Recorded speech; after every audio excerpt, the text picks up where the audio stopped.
การบัญญัติให้พระพุทธศาสนาเป็นศาสนาประจำชาติไทยไว้ในรัฐธรรมนูญย่อมเป็นหลักค้ำประกันให้กับประชาชนคนไทยว่าตนได้ปฏิบัติตามกฎหมายอย่างแท้จริงการบัญญัติให้พระพุทธศาสนาเป็นศาสนาประจำชาติไทยไว้ในรัฐธรรมนูญมิได้เป็นการลิดรอนสิทธิเสรีภาพของผู้ใดแต่เป็นการยืนยันความจริงตามกฎหมายและประวัติศาสตร์ชาติไทยการบัญญัติให้พระพุทธศาสนาเป็นศาสนาประจำชาติไทยไว้ในรัฐธรรมนูญจะทำให้พระพุทธศาสนาได้รับการอุปถัมภ์และคุ้มครองจากรัฐดุจเดียวกันกับที่องค์พระมหากษัตริย์ทรงกระทำมาการบัญญัติให้พระพุทธศาสนาเป็นศาสนาประจำชาติไทยไว้ในรัฐธรรมนูญจะป้องกันพระพุทธศาสนาไม่ให้ถูกลัทธินิกายนอกศาสนากระทำการใดๆได้ด้วยอุบายต่างๆนานาการบัญญัติให้พระพุทธศาสนาเป็นศาสนาประจำชาติไทยไว้ในรัฐธรรมนูญจะทำให้สังคมไทยมีแต่ความสุขร่มเย็นเป็นธรรมทั้งต่อคนศาสนาอื่นและคนสัญชาติอื่นได้อย่างแท้จริงแต่ถ้าไม่บัญญัติให้พระพุทธศาสนาเป็นศาสนาประจำชาติไทยไว้ในรัฐธรรมนูญในอนาคตประเทศไทยจะต้องตกอยู่ในสถานะเดียวกันกับพื้นที่3 จังหวัดชายแดนภาคใต้อย่างแน่นอนพระบรมราโชวาทพระบาทสมเด็จพระเจ้าอยู่หัวในมหาสมาคมณพระที่นั่งอมรินทร์วินิจฉัยในพระบรมมหาราชวังโดยที่พระพุทธศาสนาเป็นศาสนาประจำชาติของเราทั้งตามความศรัทธาเชื่อมั่นของข้าพเจ้าเองก็เห็นเป็นศาสนาที่ดีศาสนาหนึ่งเนื่องในบรรดาสัจธรรมคำสั่งสอนอันชอบด้วยเหตุผลจึงเคยคิดอยู่ว่าถ้าโอกาสอำนวยข้าพเจ้าควรจะได้บวชสักเวลาหนึ่งตามราชประเพณีซึ่งจะเป็นทางสนองพระเดชพระคุณพระราชบูรพการีตามคตินิยมด้วยแต่นับตั้งแต่ข้าพเจ้าได้ครองราชย์สืบสันตติวงศ์ต่อจากสมเด็จพระเชษฐาธิราชก็ล่วงมากว่า10 ปีแล้วเห็นว่าน่าจะถึงเวลาที่ควรจะทำตามความตั้งใจไว้นั้นแล้วประการหนึ่งอันหนึ่งการที่องค์สมเด็จพระสังฆราชหายประชวรมาได้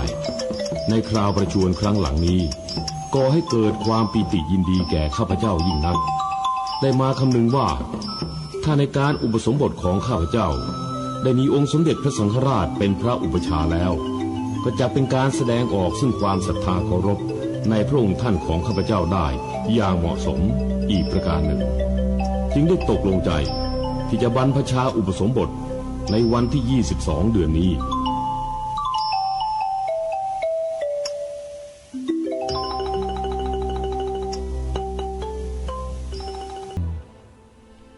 แอปพลิเคชันนั้นชื่อว่า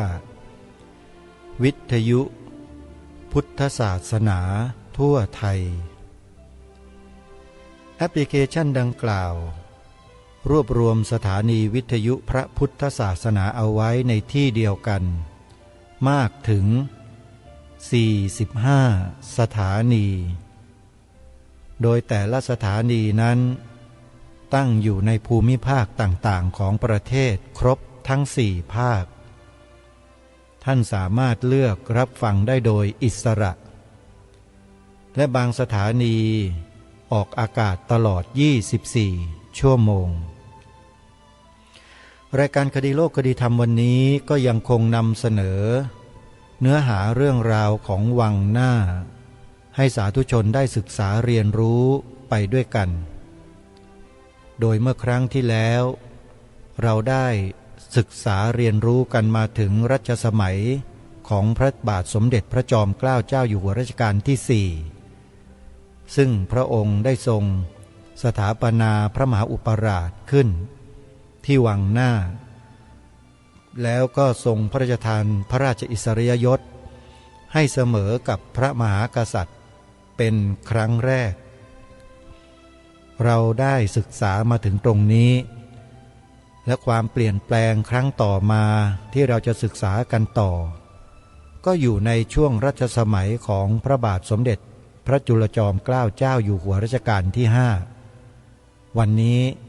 เราจะได้มาฟังกันสำหรับเบื้องต้นของรายการขอประชาสัมพันธ์เชิญชวนสาธุชนทำบุญทอดผ้าป่าสถานีวิทยุวัดบ้านปลาคูนตำบลท่าหาดยาวอำเภอโพนทรายจังหวัด101คลื่น FM 104.50 เมกะเฮิรตซ์กันสักเล็กน้อยเพื่อส่งเสริมงานเผยแผ่พระพุทธศาสนาให้กับวัดนี้วัดนี้ตั้งอยู่ระหว่างชายแดนจังหวัด101กับจังหวัดสุรินทร์อยู่ระหว่างอำเภอโพนทรายกับอำเภอรัตนบุรี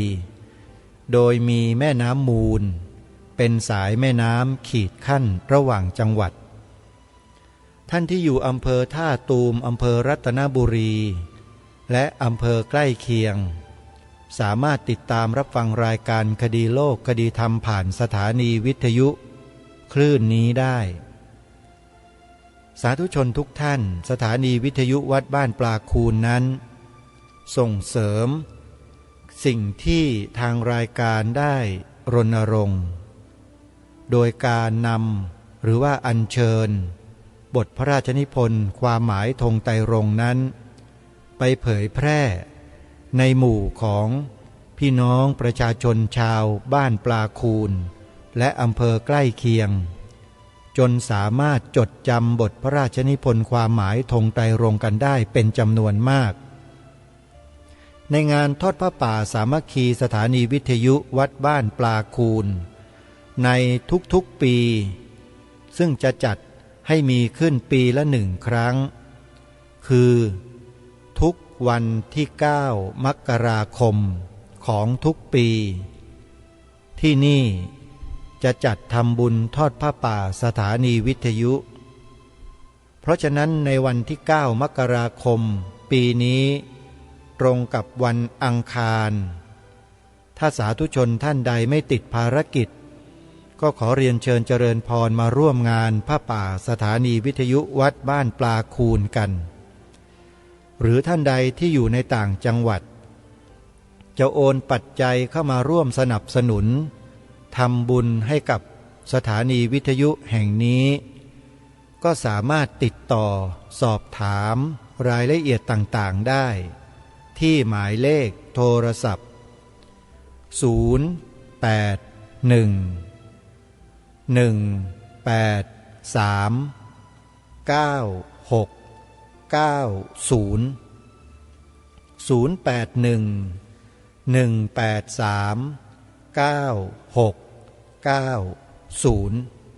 วัดบ้านปลาคูนสำหรับท่านใดที่จะร่วมทำบุญสร้างห้องน้ำให้แก่สวนป่าสามัคคีธรรมก็ขอให้ญาติโยมติดต่อมาที่อาตมาภาพที่หมายเลขโทรศัพท์094-662-6935ได้ทุกวันสวนป่าสามัคคีธรรมนั้นสร้างขึ้นมาเพื่อปลูกต้นไม้ปลูกป่าเพื่อใช้เป็นสถานที่รมณียสถานให้สาธุชนที่สนใจเข้ามาร่วมทำกิจกรรม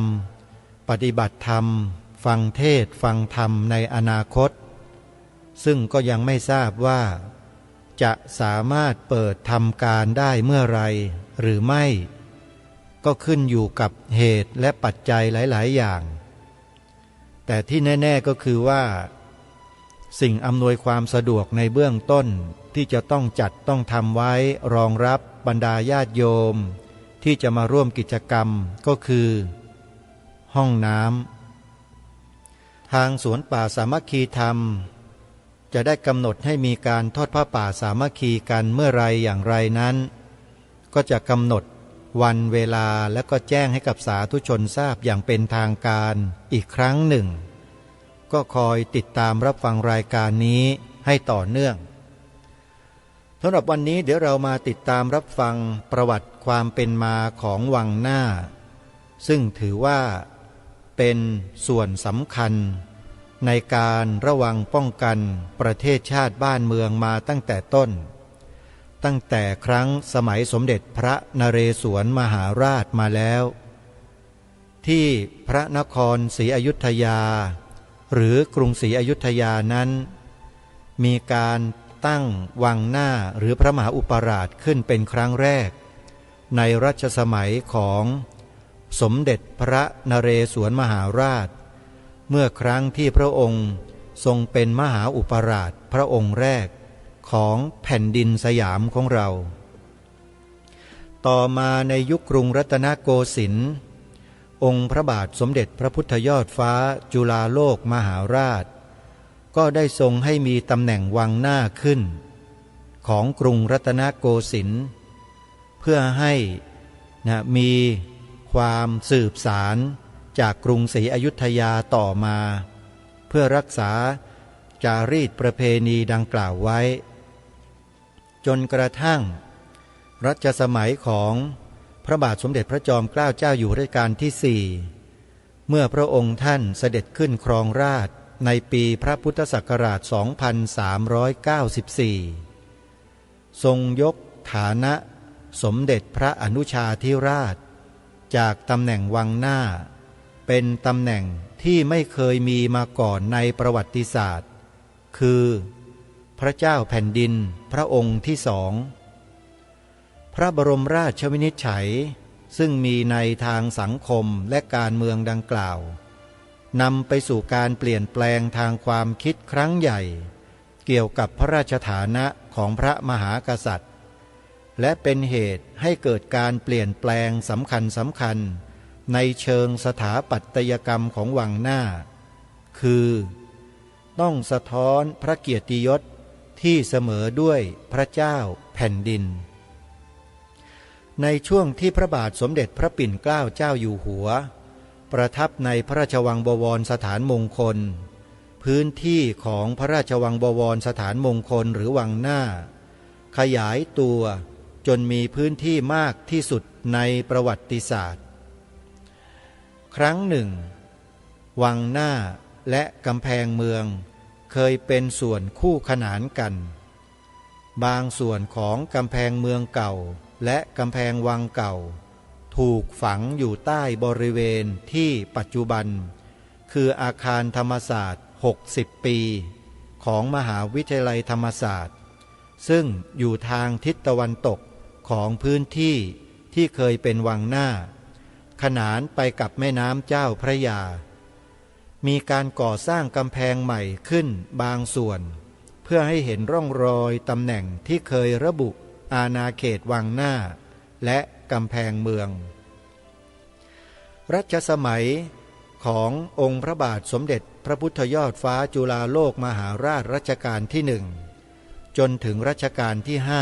5ราชสำนักฝ่ายในเป็นที่ประทับและพำนักของพระมเหสีเทวีเจ้าจอมมารดาเจ้าจอมหม่อมห้ามและพระราชโอรสพระราชธิดาในพระบาทสมเด็จพระจุลจอมเกล้าเจ้าอยู่หัวทรงปรับพื้นที่ส่วนใหญ่ที่เคยเป็นฝ่ายใน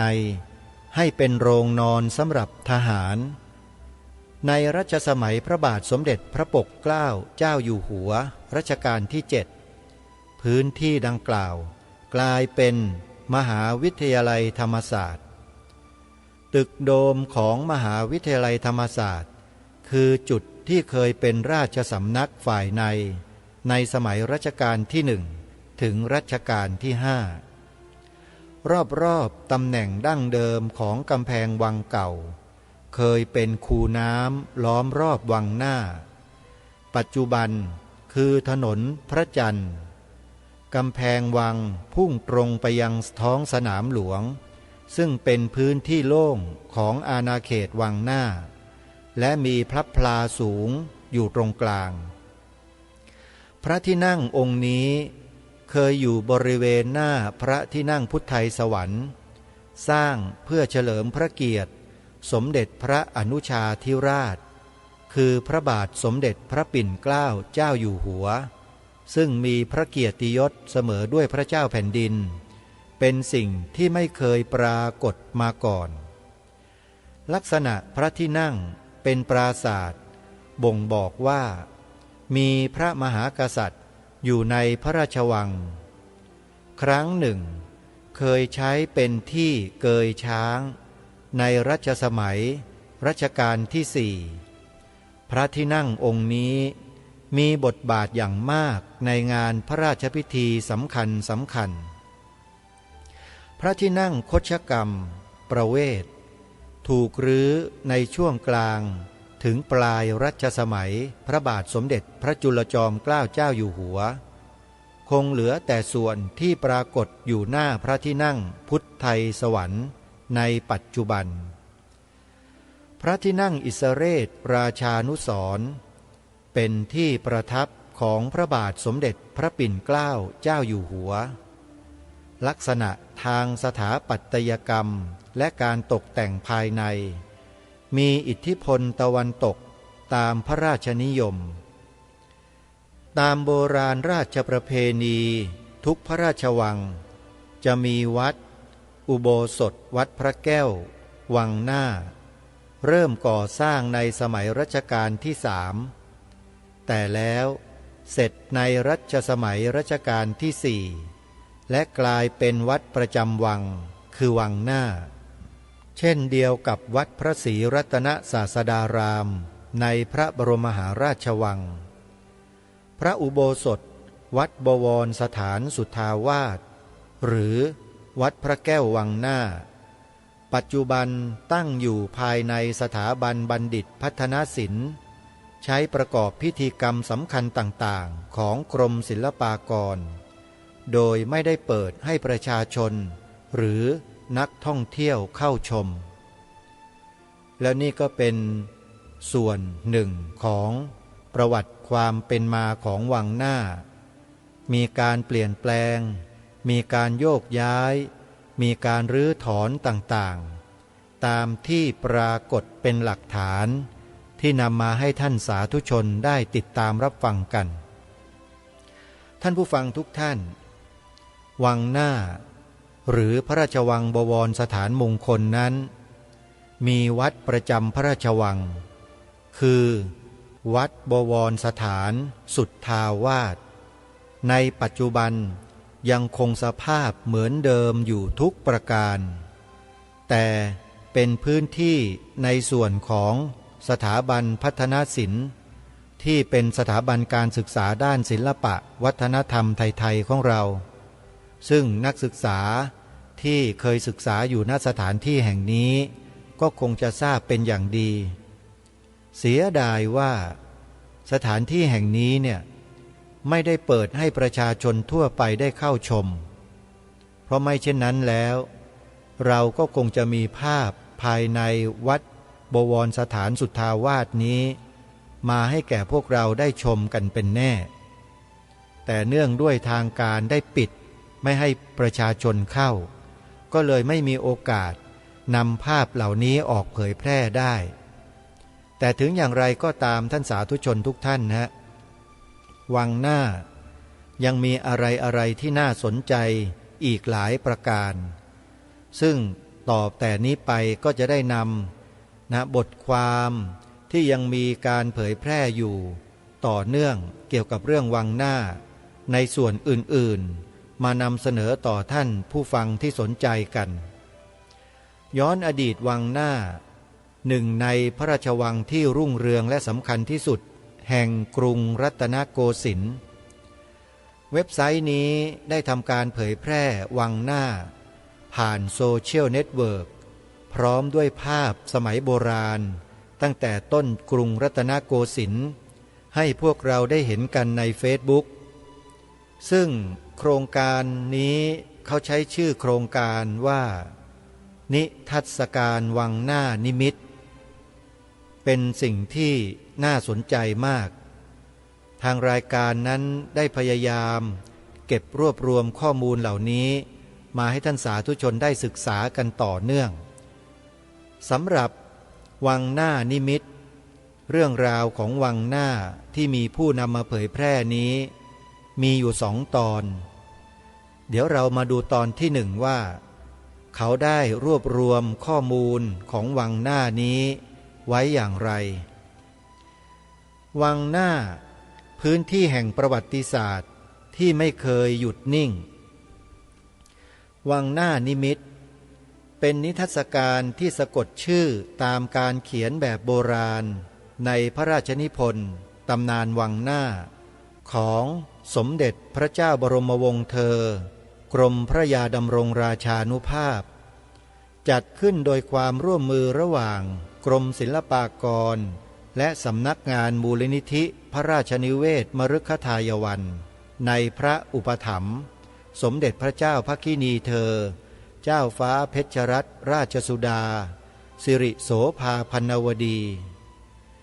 งานนี้นำเสนอเรื่องราวทางประวัติศาสตร์ของพระราชวังบวรสถานมงคลหรือวังหน้าผ่านงานสถาปัตยกรรมและการใช้เทคโนโลยีจัดแสดงระหว่างวันที่10ถึง27มิถุนายนพระพุทธศักราช2561ที่หอศิลปวัฒนธรรมแห่งกรุงเทพมหานครและจะย้ายไปจัดแสดงที่พิพิธภัณฑ์สถานแห่งชาติพระนครในเดือนธันวาคมพระพุทธศักราช2561วังหน้าคืออะไรทำหน้าที่อะไรในปัจจุบันคงมีน้อยคนที่อธิบายได้อย่างละเอียดทั้งที่ในยุคสมัยหนึ่งผู้ดำรงตำแหน่งวังหน้าหรือกรมพระราชวังบวรสถานมงคลมีความสำคัญอย่างยิ่งยวดคือสำคัญรองลงมาจากพระมหากษัตริย์ผู้ครอบครองวังหลวงอีกทั้งเมื่อบริบททางการเมืองการปกครองเปลี่ยนไปในแต่ละรัชสมัยบทบาทและความสำคัญของวังหน้าก็เปลี่ยนตามเช่นเดียวกับประโยชน์ใช้สอยของบริเวณที่เป็นวังหน้าเสมือนประวัติศาสตร์ที่ไม่เคยหยุดนิ่งการเดินชมร่องรอยในอดีตของพื้นที่วังหน้าจึงเท่ากับได้เรียนรู้ประวัติศาสตร์สำคัญถึง3 ยุคของกรุงรัตนโกสินทร์ด้วยความตั้งใจที่จะนำเสนอข้อมูลให้เข้าใจความเป็นวังหน้าแบบง่ายๆและน่าสนใจคุณสิริกิติยาเจนเซ่นหรือคุณใหม่พระธิดาคนเล็กในทูลกระหม่อมหญิงอุบลรัตนราชกัญญาสิริวัฒนาพันนวดีจึงร่วมมือกับบริษัทผู้สนับสนุนชวนผู้ทรงคุณวุฒิ3 ท่านที่มีความเชี่ยวชาญแตกต่างกันมานำเสนอ Walk with the Cloud ชมพื้นที่ที่เคยเป็นวังหน้าในอดีตที่เลือกทำเรื่องวังหน้าเพราะคิดว่าคนยังไม่ค่อยรู้จักอยากให้คนเปลี่ยนวิธีคิดให้เห็นว่าประวัติศาสตร์เป็นเรื่องเปลี่ยนแปลงได้ตลอดเวลาประวัติศาสตร์เป็น collection of memories ที่เล่าโดยหลายๆคนในแต่ละยุคและไม่เหมือนกันทำไมวังหน้าจึงวางผังแบบนี้ทำไมจึงอยู่ติดริมน้ำความคิดของคนยุคนั้นคืออะไรจึงได้จัดทัวร์เดินโดยมีวิทยากร3 คนประกอบด้วยสถาปนิกภูมิสถาปนิกและนักประวัติศาสตร์ศิลปะจะได้เห็นประวัติศาสตร์การเปลี่ยนแปลงและการเชื่อมโยงระหว่าง3 แง่มุมนี้ผู้ทรงคุณวุฒิทั้ง3 ท่านได้แก่ศาสตราจารย์เกียรติคุณดร.สันติเล็กสุขุมดร.พรธรรมธรรมวิมลและผู้ช่วยศาสตราจารย์ดร.พีรศรีโพวาทองจะมาช่วยกันให้ความรู้ด้านประวัติศาสตร์ศิลปะการวางผังเมืองและรูปแบบสถาปัตยกรรมของอาณาบริเวณวังหน้าที่ยังหลงเหลือในปัจจุบันวังหน้า หรือพระราชวังบวรสถานมงคลเป็นคำที่มีมาแต่สมัยอยุธยามีความหมายสองอย่างคือสถานที่และบุคคลสถานที่ก็คือที่ประทับของบุคคลที่มีสถานะสำคัญรองลงมาจากพระมหากษัตริย์ส่วนบุคคลก็คือผู้ดำรงตำแหน่งกรมพระราชวังบวรสถานมงคลหรือที่เรียกว่าพระมหาอุปราชในสมัยอยุธยาสาเหตุที่เรียกว่าวังหน้าสมเด็จกรมพระยาดำรงราชานุภาพทรงสันนิษฐานไว้ว่าเพราะตั้งอยู่ด้านหน้าของวังหลวงวังจันทร์เกษมซึ่งเป็นที่ประทับของพระมหาอุปราชก็อยู่ทางทิศตะวันออกอันเป็นด้านหน้าของวังหลวงเช่นกันวังหน้าพระองค์สำคัญเช่นสมเด็จพระนเรศวรมหาราชทรงดำรงตำแหน่งนี้ในสมัยสมเด็จพระมหาธรรมราชาและประทับณพระราชวังจันทร์เกษมที่ถือเป็นวังหน้าในสมัยอยุธยาและพระบาทสมเด็จพระปิ่นเกล้าเจ้าอยู่หัววังหน้าในสมัยรัชกาลที่สี่วังหน้าในสมัยรัตนโกสินทร์มีทั้งสิ้น6พระองค์ประทับอยู่ในพระราชวังบวรสถานมงคลทางทิศเหนือของพระบรมมหาราชวังตำแหน่งวังหน้าถูกยกเลิกในสมัยรัชกาลที่5ดังนั้นบริเวณที่เป็นวังหน้าจึงถูกเปลี่ยนแปลงลักษณะการใช้สอยต่างๆกันไปเช่นพื้นที่ส่วนใหญ่กลายเป็นพิพิธภัณฑ์สถานแห่งชาติพระนครบางส่วนเป็นมหาวิทยาลัยธรรมศาสตร์พระราชพงศาวดารกรุงศรีอยุธยาแสดงให้เห็นว่าตำแหน่งพระมหาอุปราชมักจะได้แก่พระราชโอรสหากพระมหากษัตริย์ไม่ทรงมีพระราชโอรสหรือพระราชโอรสยังทรงพระเยาว์ตำแหน่งนี้จะกลายเป็นของผู้ใกล้ชิดรองลงมาคือสมเด็จพระอนุชาหรืออาจเป็นผู้ที่เป็นกำลังสำคัญในการสนับสนุนเพื่อขึ้นครองราชย์เช่นพระราชนัดดาหรือข้าราชการสำคัญในสมัยกรุงธนบุรีไม่มีการแต่งตั้งผู้ใดให้ดำรงตำแหน่งวังหน้าในสมัยกรุงรัตนโกสินทร์มีวังหน้ารวมทั้งสิ้น6พระองค์ได้แก่สมัยรัชกาลที่1 กรมพระราชวังบวรมหาสุรสิงหนาถ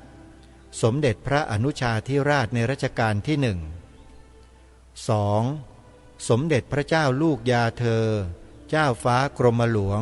อิสระสุนทรซึ่งต่อมาก็คือพระบาทสมเด็จพระพุทธเลิศล่านภาลัยแต่งตั้งเมื่อกรมพระราชวังบวรมหาสุรสิงหนาถที่วงคตสมัยรัชกาลที่2เจ้าฟ้ากรมหลวงเสนานุรักษ์หรือสมเด็จพระอนุชาธิราชในรัชกาลที่2สมัยรัชกาลที่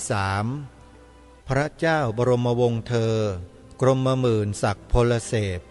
พระปิตุลาในรัชกาลที่3สมัยรัชกาลที่4เจ้าฟ้ากรมขุนอิสเรศรังสรรค์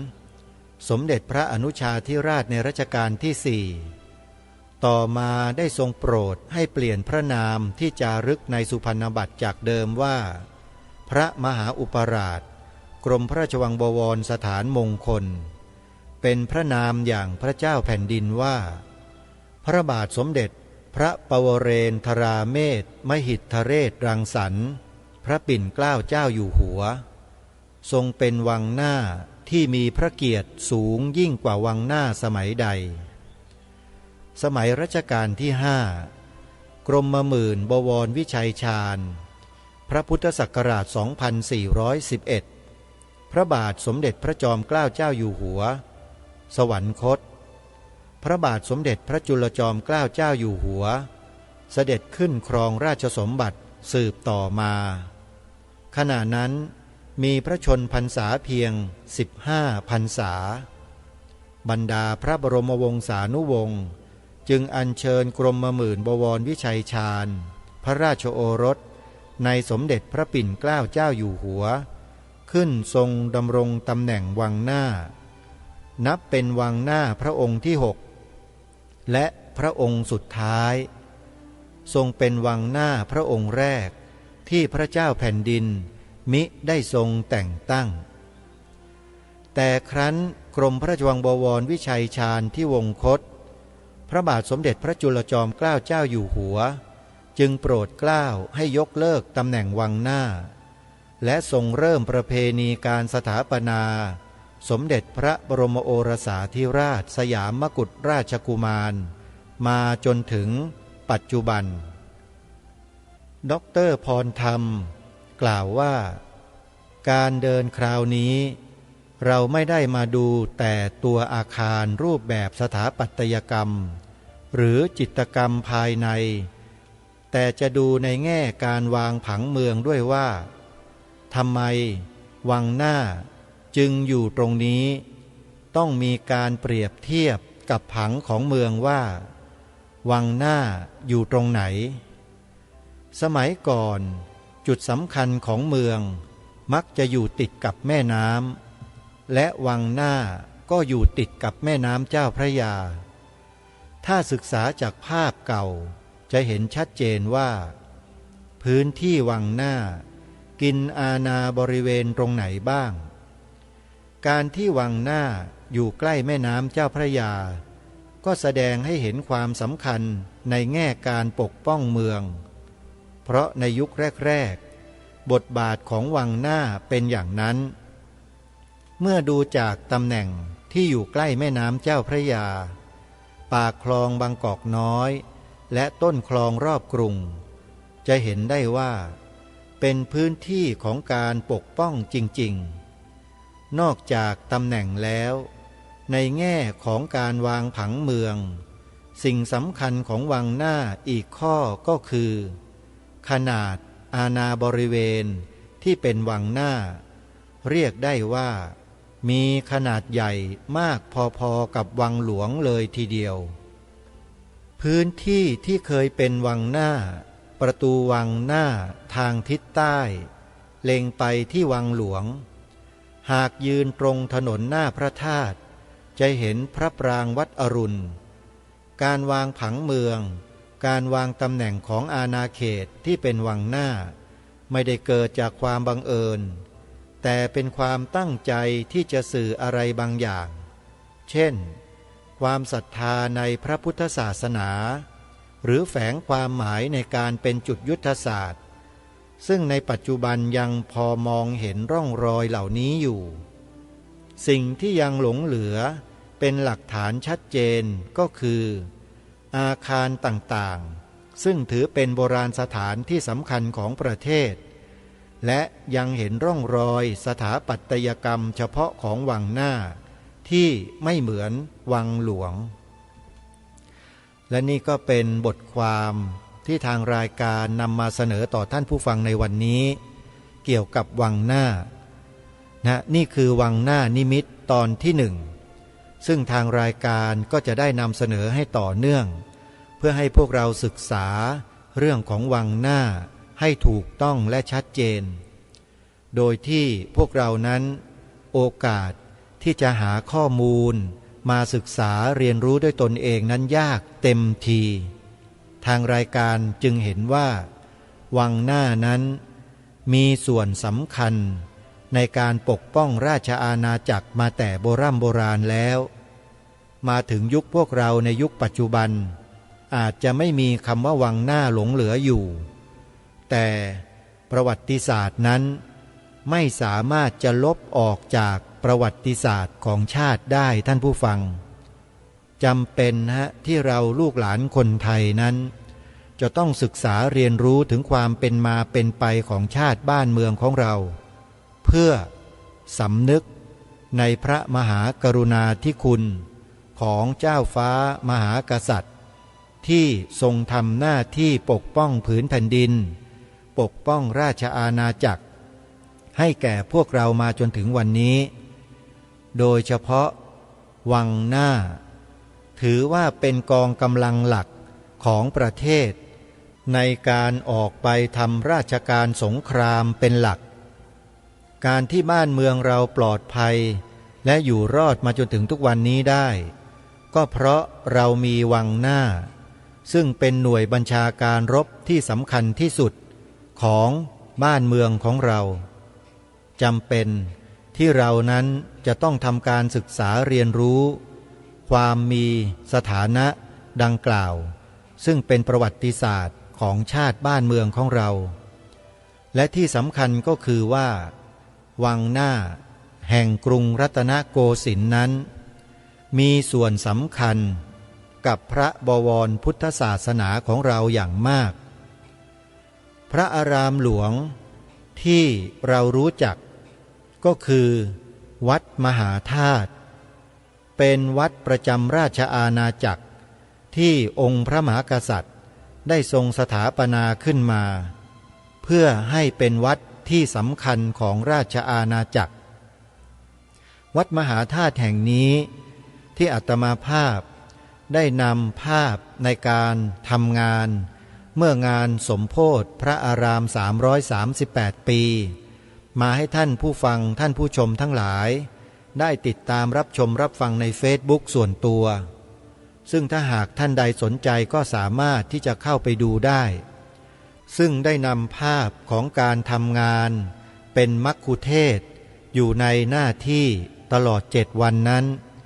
ไปดูไปศึกษากันได้น้อมนำพระราชประวัติบางส่วนของพระองค์ท่านซึ่งถือว่าเป็นพระราชกรณียกิจที่มีความสำคัญอย่างยิ่งยวดมานำเสนอต่อท่านที่เข้ามาเยี่ยมชมบริเวณภายในพระวิหารหลวงที่อาตมาภาพประจำจุดอยู่ก็ได้รับความรู้ในเบื้องต้นกันไปเป็นจำนวนไม่น้อยซึ่งเดิมทีนั้นณจุดดังกล่าวที่อาตมาภาพยืนอยู่นั้นเนี่ยก็ไม่มีวิทยากรหรือว่าไม่มีผู้บรรยายให้ความรู้แก่ผู้ที่มาเข้าเยี่ยมชมอาตมาภาพเห็นว่าเป็นโอกาสก็เลยไปยืนณจุดนั้นซึ่งถ้าหากท่านใดต้องการจะทราบข้อมูลและภาพบรรยากาศในงานที่อาตมาภาพได้โพสต์ไว้ในเฟซบุ๊กก็สามารถเข้าไปชมได้ในชื่อเฟซบุ๊กว่านรงฤทธิ์ทองแม้นพิมพ์เป็นภาษาไทยนะโยมเข้าไปดูได้เลยงานสมโภชพระอาราม338 ปีวัดมหาธาตุยุวราชรังสฤษฎ์อาตมาภาพได้โพสต์การทำงานเอาไว้และภาพบรรยากาศโดยรอบไม่ว่าจะเป็นภายในพระอุโบสถภายในพระมณฑปภายในวิหารโพลังกาภายในพระวิหารหลวงภายในวิหารคตมีให้ท่านผู้ชมได้เข้าชมกันตลอดทุกพื้นที่ที่อาตมาภาพไปทำการบันทึกและโพสต์เอาไว้ทั้งนี้ทั้งนั้นก็เพื่อเป็นการประชาสัมพันธ์งานส่วนหนึ่งด้วยเพื่อเป็นการให้ความรู้กับท่านที่สนใจที่เข้ามาติดตามรับชมนั้นได้รู้ถึงประวัติความเป็นมาของวัดมหาธาตุแห่งนี้ที่มีส่วนเชื่อมโยงเป็นเนื้อเดียวกันกับวังหน้าว่าเป็นมาอย่างไรด้วยใครสนใจก็เข้าไปติดตามรับชมกันส่วนเนื้อหาสาระที่ยังเหลืออยู่นี้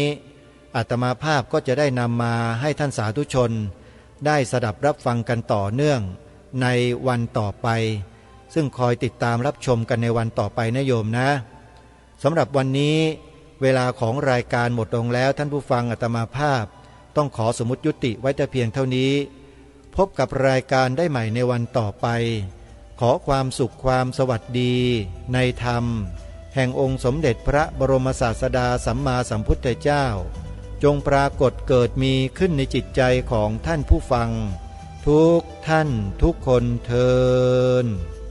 ขอเจริญพรกล้าคิดก็ต้องกล้าทำอย่ากลัวถ้าทำความดี ไป ร่งศึกษาปัญหาให้ทันท่วงทีเมืองไทยจะพัฒนากว่านี้รายการดีๆคดีโลกคดีธรรมขอรำพันบรรยายความคิดเครื่องหมายแห่งสีทั้งสามงามถนัดขาวคือบริสุทธิ์สีสวัสดิ์หมายพระไตรรัตน์และธรรมะคุ้มจิตไทยแดงคือโลหิตเราใสซึ่งยอมสละได้เพื่อรักษาชาติศาสนาน้ำเงินคือสีโสภาอันจอมประชาถ้าโปรดเป็นของส่วนองค์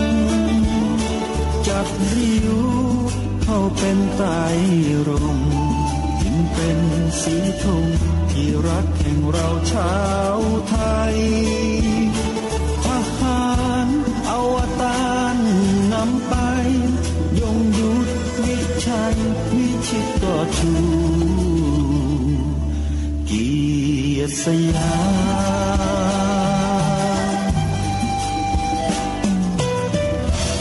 ประเทศไทยที่เจริญมั่นคงมาได้จนถึงทุกวันนี้มิได้เกิดขึ้นจากความหวาดกลัวอย่างพลาดเผาแต่บรรพบุรุษไทยของเราทุกยุคทุกสมัยล้วนแต่มีความกล้าหาญและชาญฉลาดปกป้องเอกราชสร้างชาติให้เกิดความมั่นคงโดยมีธงแห่งพระไตรรัตน์เป็นเครื่องนำชัยจึงเป็นที่มาที่ไปของรายการคดีโลกคดีธรรมกล้าคิดก็ต้องกล้าทำอย่ากลัวถ้าทำความดีเร่งศึกษาปัญหาให้ทันท่วงทีเมืองไทยจะพัฒนากว่านี้รายการดีๆคดีโลกคดีธรรมรายการดีๆคดีโลกคดีธรรม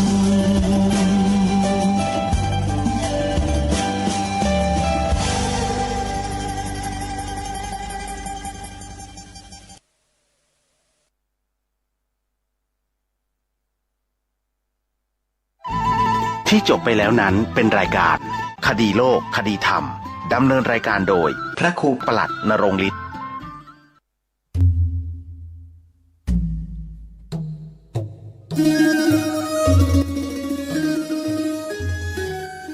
ข่าวสารเพื่อการประชาสัมพันธ์พิธีออกเมนพระราชทานเพลิงศพพระครูอุปถัมภ์ศาสนคุณ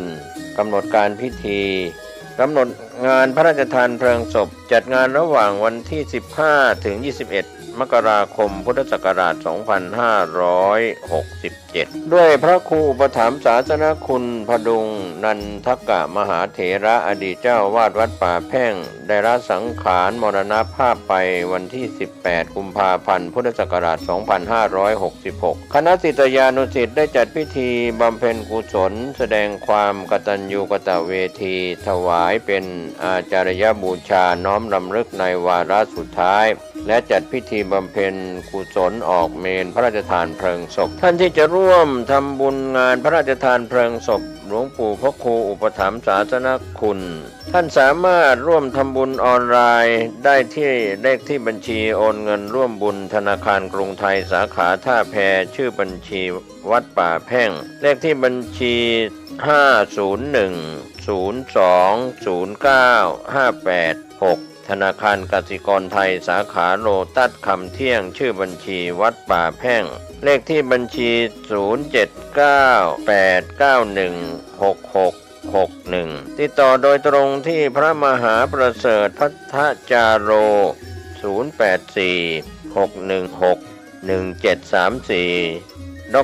กรภพศรีสัน0987839516กำหนดการวันอาทิตย์ที่21มกราคมพุทธศักราช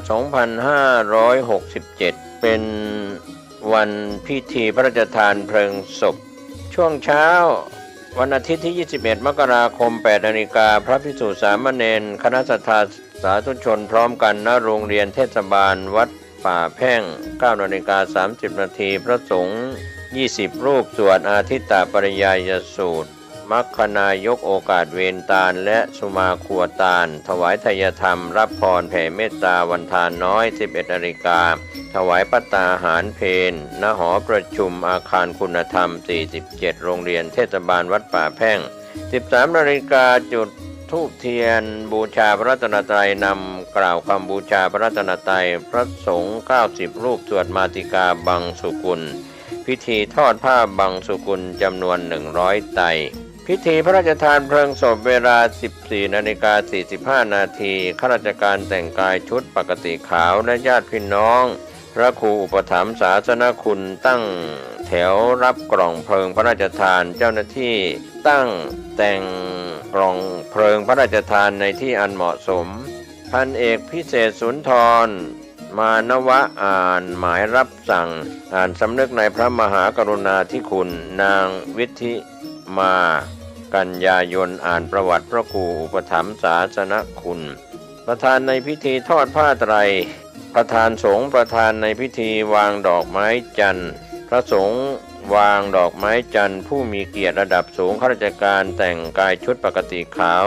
ชุดเครื่องแบบต้นสังกัดคณะศรัทธาสาธุชนวางดอกไม้จันทร์ตามลำดับเป็นเสร็จพิธีก็เป็นข่าวสารเพื่อการประชาสัมพันธ์ในกำหนดการออกเมนพระราชทานเพลิงศพพระครูอุปถัมภ์ศาสนคุณพดุงนันทกมหาเถระอายุ 93 ปีพรรษา 72 อดีตเจ้าอาวาสวัดป่าแพ่งคณะสงฆ์คณะศิษยานุศิษย์คณะศรัทธาผู้มีความเคารพนับถือร่วมงานนี้โดยพร้อมเพรียงกัน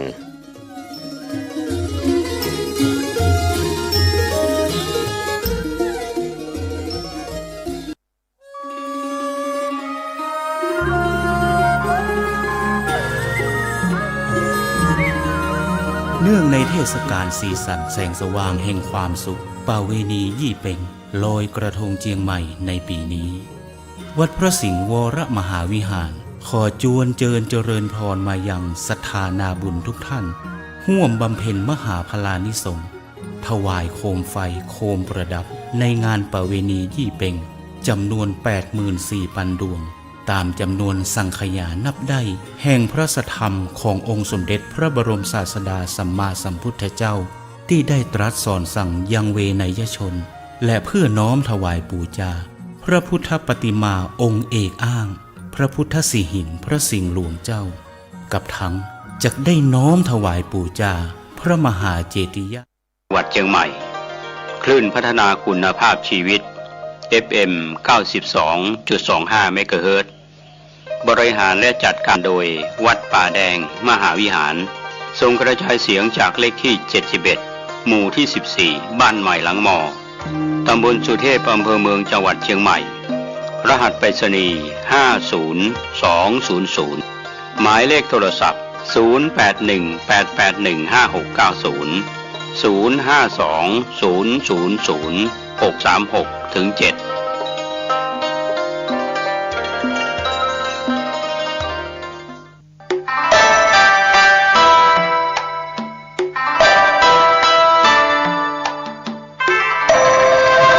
สารเพื่อการประชาสัมพันธ์ขอเชิญร่วมทำบุญสร้างพุทธมณฑลจังหวัดเชียงใหม่โดยพระเดชพระคุณพระเทพมังคลาจารย์เจ้าคณะจังหวัดเชียงใหม่ได้ดำเนินงานที่จะได้สร้างพุทธมณฑลจังหวัดเชียงใหม่บนพื้นที่190 ไร่อยู่ในพื้นที่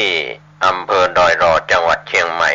ในขณะนี้ก็เริ่มดำเนินการโดยจังหวัดเชียงใหม่ก็ถือว่ามีพี่น้องชาวพุทธมากกว่า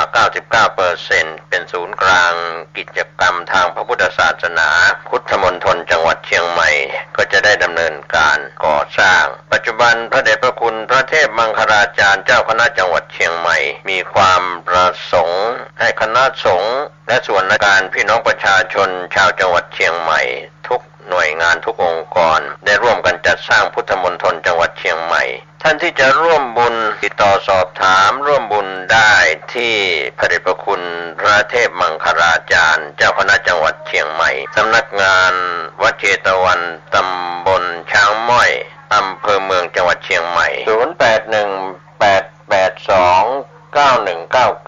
0818829199ติดต่อโดยตรง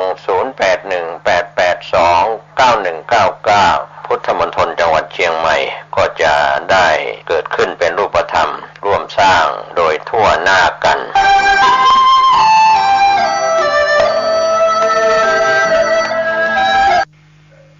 วัดแม่แวนอยู่ยมนานอยู่วัดแม่แวนเมืองพร้าวมาในงานตั้งธรรมหลวงตั้งธรรมหลวงอันนี้พิธียังไม่ได้เริ่มเถอะเพราะว่าก็มีญาติโยมมากันมากพอสมควรทำชะตาปีเกิดทุลุงยเตศตีทศพรเนาะโยมนานคิดว่าจะถ่ายทอดก่อนเดี๋ยวค่อยไว้ฟังหับสินนะเดี๋ยวเนอะโยมนานเด้อ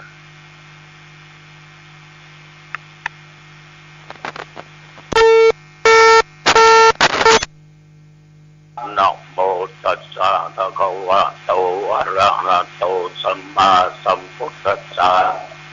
นะโมตัสสะภะคะวะโตอะระหะโตสัมมาสัมพุทธัสสะนะโมตัสสะภะคะวะโตอะระหะโตสัมมาสัมพุทธัสสะพุทธังสรณังคัจฉามิธัมมังสรณังคัจฉามิสังฆังสรณังคัจฉามิตุติยัมปิพุทธังสรณังคัจฉามิตุติยัมปิธัมมังสรณังคัจฉามิตุติยัมปิสังฆังสรณังคัจฉามิตาติยัมปิพุทธังสรณังคัจฉามิตาติยัมปิธัมมังสรณังคัจฉามิตาติยัมปิสังฆังสรณังคัจฉามิปานาติปาตาเวรมณีสิกขาปัตตังสมาธิยามิ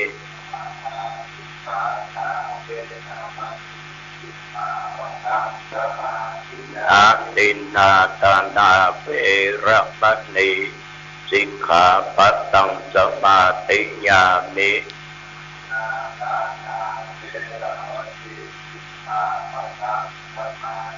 กาเมสุมิจฉาจาราเวรมณีสิกขาปัตตังสมาธิยามิ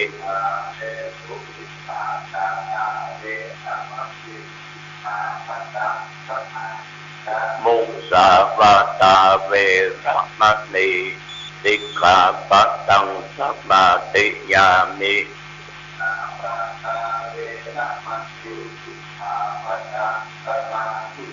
สุราเมรยะมัจจปมาทัฏฐานาเวรมณีสิกขาปัตตังสมาธิยามิ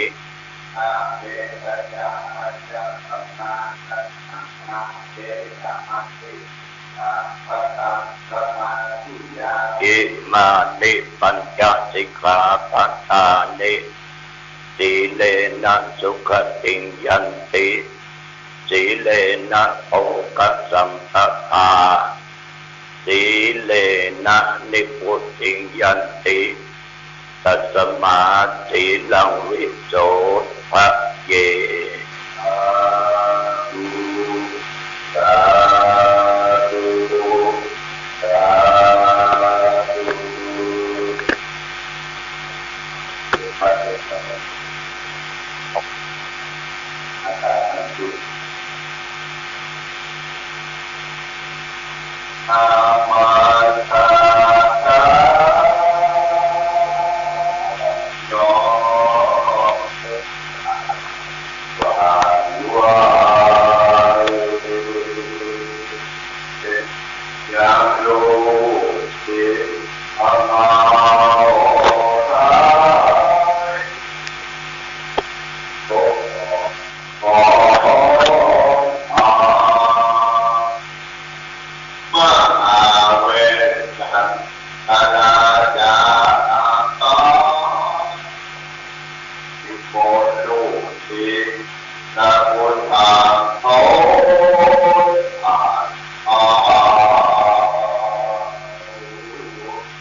รองเจ้าคณะอำเภอพร้าว